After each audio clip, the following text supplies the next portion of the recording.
दिया नहीं तो फिर गैया बनाई ना तो फिर चिल्लाए लगी, फिर हम कामों को घर के मुश्किल हो जाए। सोचनी कि टाइम बटे तो गैया के कम से कम जगह से ना पर साफ कर दी, नहीं तो फिर एक ही ओ का जी दीदिया कहां बिया? घरे हो खम ओ का ले बन दिखाई। अरे कुछ आटे दीदी कुछ सामान रखते मंगले रहले हुए लेनी है तो का है दीदी के सामान हम नहीं देख सकत का तन दिखाई। दीदी किसिया जी तो अजी दीदी के आइले 2 महीना का भइल, दीदी के सब कुछ दिए लगल ना आए तोहरे के ना लाइना लावत रहनी, अब ना लाइना ठीक बटे ना। अब मैं चाहत तो दीदी खातिर आवत है, हमरा के तो कुछ आदे नहीं के समोसा ठीक बजा भाषा में ढीलो चल खाने दे जो भाई तो माथे खराब कर देबे लिए। पहले ये क्या होत रहनी केनी से ना तो कुछ भी हमरा के देत रहनी यानी, अब तो बस दीदी दीदी करता रे। हमार जगह अब दीदी के लेबे कहती उगुल बेटे। बताए दीदी यार मरद कितना अच्छा बड़न है, 2-4 महीना के छोड़ ले बनी, लेकिन भैया ऐसन बनी न कि होखेला 2 दिन गइला नु रहे कि नहीं खे तुरंत आवे कि बा होई दिक्कत बा खाना। अरे ये लोग के हमरा समझ में नहीं आवत। हमहू कहता नहीं कि जब हम आइला घरे तो तू लोग सब कहेला कि मतलब अभी मत जा 2-4 महीना रह 5-6 महीना आए अपन मेहरारू के टाइम में काहे नहीं रह जाता रहे दो लोग वो लोग के मन देखा। ब्याह के बाद बहुत कम टाइम मिलेला भाभी नैहर में घूमे के तब का सबके मरद थोड़ी न रह देवला बियाह भइल तुरंत बुला लो हम ऐसा निक नहीं लागत। अरे तनी घूमे दो और फिर बाल बच्चा हो जाई और तनी बड़ा हो जाई पढ़े लिखे लायक तो फिर उजरा जीबू सब जदी हमारे खाती बहुत अच्छा रहेला मन साइन रही ना ना तो घर में अकेले दीदी तो वो तो चाहते बड़ू के जे रही। हां पहिला जो मंगल रहलु आई ऐसे बनिए का दीदी ना पला होई नु त लिया के 200 दे ना 200 लिया दे ऐसे ला देला है इतना जूता हाय अच्छा ना लगेला वो सब लड़की पे अच्छा लगी जे इतना जीन्स उन्स पहनी है देखे ना हाय हाथी वाला हाय ले जुतिया निकाली तो हाय निकाल हमरा ठीक निक लागत पानी है कि अरे बाबू ऐसा सोचलिए कि ना अरे हो ऐसा लाइल बनी जी बाक ए जी का चमकता निक निक लागत। सुनो तनी जब दीदी ना लियन त दीदी हमरा के दे दी ना ले लगा फेर आओ तन दीदी को हां दूसरा ले ले हां दूसरा लिया दे तारा पे ना अच्छा लगी तो साड़ी पना ठीक लगेला जा तनी फिर आके बढ़िया लाती है तनी 2 रुपए बेची लागी त का ठीक बा चले ना दीदी रो के चावा देबो हम मंगनी तब ना देला हड़न चल दीदी के सब कुछ होता। अब लागत है कि हमरा कुछ करे ही के पड़ी कैसे कि मोय सामान दीदी के जाता हम मांगत हन तो फेराए के बात हो जाता थे। अगर यही चीज दीदी कह दे रहती ना तो हमें पसंद बाटे तो पड़क देना दिया जी तो हमारे पसंद बाटे तो फेराए के बात आ गई।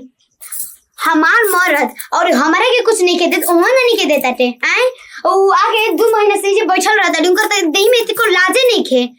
कुछ भी ऐसी होखेला ना तन के फोन आएला तो कहीं ना कि गांव से फोन हटता का तो कहली कि ना गांव से थोड़ी ना फोन हटे उ का हटे ना समाचार के बस फोन आइल रहे जब नैहरे रह के रहे तो कहे ना अपन भैया पर आई गोली भैया से अपन शादी कर लेली झूठो के ड्रामा बांध देले बड़ी ना आए कि हम ससुरा में शादी कर लेले बनी लेकिन ससुरा से ज्यादा तो नैहरे में डेरा बसैले रहतारी। हमर चाची को बैठ के मुंह दरत रहतारी इनकर तो मारे ताकि जाके पानी में सिल्लू भर पानी में डूब के मर जाइए दादा हमर पूरा शौक पर पानी फेर देले बड़ी अब बुझाते नहीं कि मंगा के का करी पगला गेल बड़े का रे का बाबूजी ई का बर करत रे कोई हमार लड़के के विषय में बात करत रे ना बाबूजी हमर सहेली के बात रहे सहेली के बात रहे। हां झूठ बोलता है तू ना हम झूठ ना बोली ना ऐसे काहे हमरा के घूरा तनी तार रहन दे घोर तनी तार के बतना तू बकबा कर दे पीछा से हम देख के पाग होइनी तो हमार लड़के के विषय में कुछ कहत रे ना तो सुन ले कान खोल के हमार लड़की के विषय में एक लफ्ज यदि गलत बोल ले और उल्टा से बोल ले ना तो तोर जीभ कबाड़ के और तोर हाथ में डाल दे काहे का हाथ में डाल दे हम क्यों नो लड़की के रीति रिवाज हटे काहे ना हम अपने नैहर में जाके 6 महीना 8-10 महीना रही ना आए लड़की की रीत हटे कि ससुरा में जा नैहर में जाके 10 दिन से 15 दिन रह जाए महीना दिन रह जाए 6 महीना 7 महीना 8 महीना 10 साल ले रह के बस ई हमार लड़की के विषय में एको शब्द मत बोल तरसबाते हम। अरे बाबूजी हमरा से एक बार 1000 बार कहता नहीं कि हमार सहेली के बात रो रो कहा तेरे कहां से दिमाग पर लेके टेंशन बढ़ जानी ठीक बा ऐसी एक बात कही सीधा काटी जी और हां एक बात कही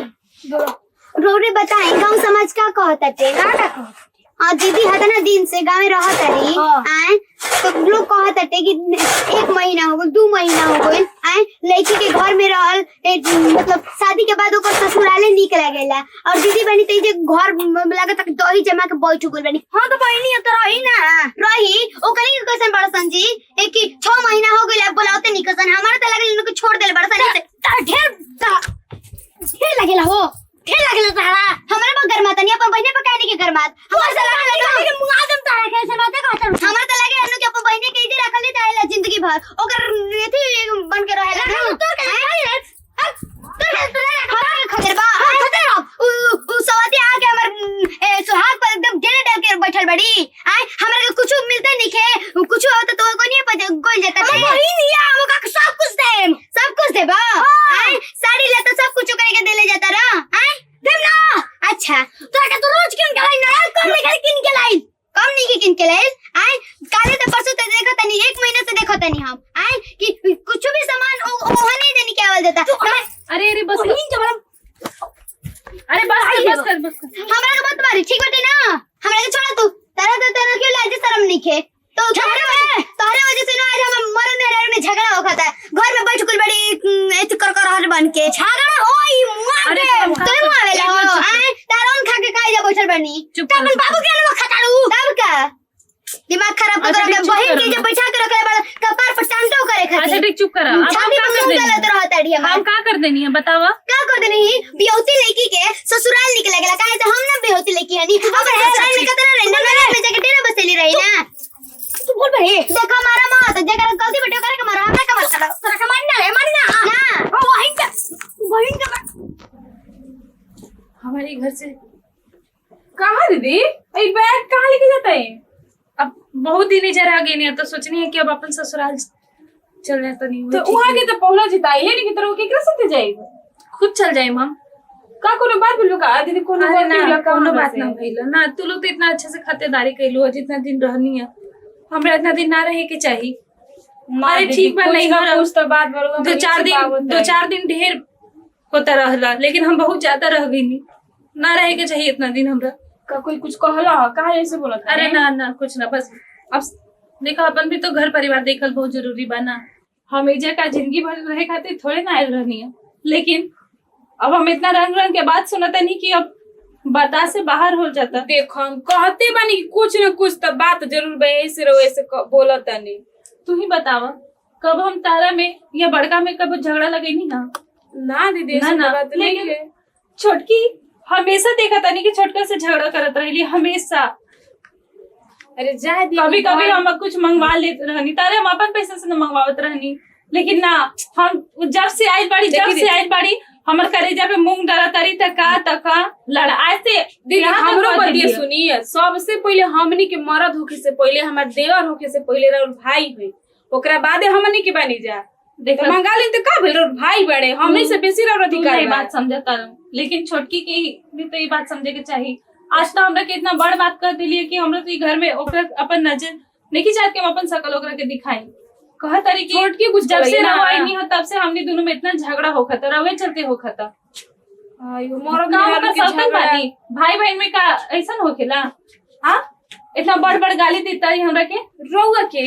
तब का अब इतना बर्दाश्त करके हम रह जाए अब हम दुआरी कबू ना आए जा दी अभी